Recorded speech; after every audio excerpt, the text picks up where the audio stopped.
Rumi said, if words come from the heart, they will enter the heart.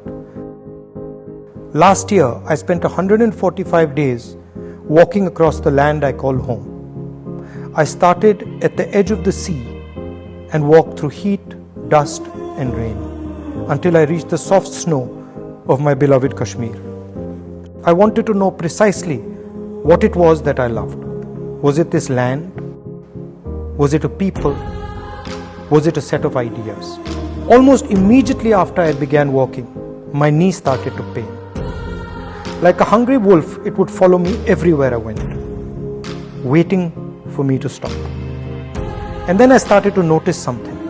Every time I would think about stopping, every time I considered giving up, someone would come and gift me the energy to continue. Once it was a lovely little girl with a beautiful letter. Another time an old lady. Then a man who suddenly ran up to me and hugged me. It was as if a silent energy kept helping me. There was always a din in the space where we walked, with loud slogans, clicking cameras, and people pushing and shoving. Then one day, I felt a silence I had never felt before.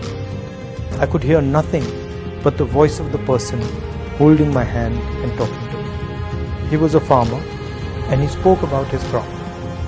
He was crying as he showed me the strands of rotten cotton. There was nothing I could say, so I stopped walking and hugged him. It happened with children, with mothers, with students. It happened with shopkeepers, carpenters, and laborers.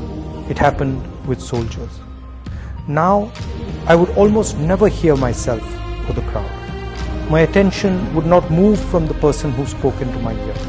The object of my love had suddenly revealed herself.